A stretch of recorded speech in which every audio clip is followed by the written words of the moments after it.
On March 8, 2014, Malaysia Airlines flight MH370 was en route from Kuala Lumpur International Airport in Malaysia to Beijing Capital Airport in China when it mysteriously vanished from radar.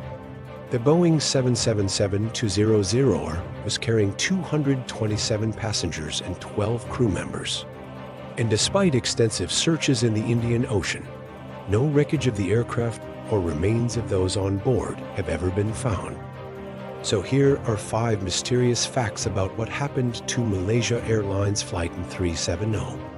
Number 5. Shortly after takeoff, the plane's transponder, which is used to broadcast the plane's location and altitude to air traffic control, stopped working. However, this wouldn't be discovered until much later. At the time, air traffic controllers were in contact with the pilots of M370 and everything seemed to be going according to plan. The plane was cruising at its planned altitude of 35,000 feet and was on track to reach Beijing on time. It wasn't until the plane was almost over the South China Sea that air traffic controllers realized that the transponder had stopped working. By this point, the plane had already vanished from radar. Number 4.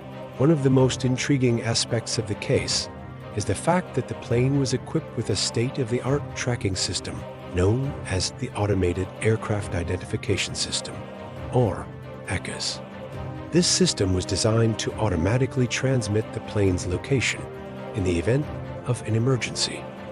However, for some reason, the ACAS system stopped working shortly after takeoff.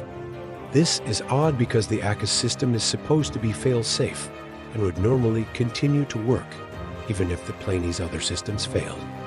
The fact that the ACAS system also failed suggests that something went wrong with the plane's electrical system.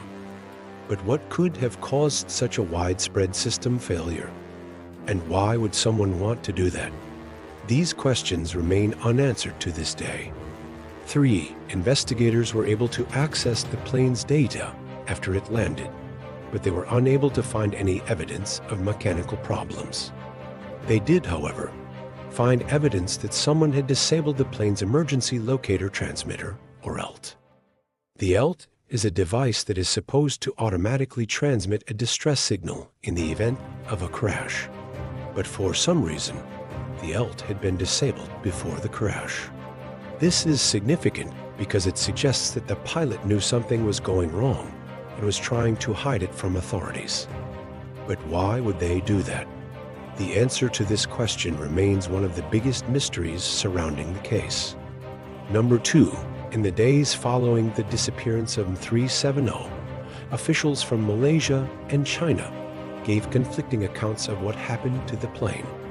The Malaysian government claimed that the plane had been deliberately flown off course, and that there was evidence that someone on board had turned off the plane's transponder and disabled its emergency locator transmitter.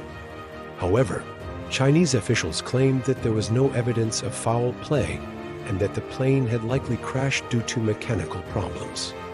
This conflicting information led to widespread confusion and speculation about what really happened to M370.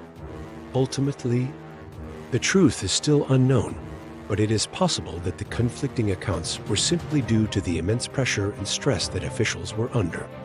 After all, they were dealing with the disappearance of hundreds of people, and the conflicting information only added to the confusion and heartache of the families of those on board. Number 1. Despite extensive searches of the Indian Ocean, no wreckage from 370 has ever been found. In the weeks following the disappearance, search teams combed through an area of more than 60,000 square miles, but they came up empty-handed. This is significant because it raises the possibility that the plane may have been down for much longer than originally thought. If the plane had been in the ocean for an extended period of time, it is possible that it would have broken apart and the debris would have been scattered over a large area, making it even more difficult to find. The lack of wreckage also fuels speculation about where the plane may have actually gone down. While authorities believe that the plane crashed into the Indian Ocean, there is no concrete evidence to support this theory. It is possible that the plane may have been on the ground somewhere, but that it has simply not been found yet. This possibility is supported by the fact that the plane's final position is still unknown. We know that the plane was over the South China Sea when it disappeared from radar, but we don't know exactly where it was. This means that it is possible that the plane could have been on the ground somewhere in the region, but that it has simply not been found yet. The lack of answers in this case is frustrating for the families of those on board who deserve closure. Unfortunately, it is possible that we may never know what really happened to MH370. What do you think happened to Malaysia Airlines Flight 370? Let me know your thoughts in the comments below. I'm the host, and if you want to see more videos like this, stay tuned.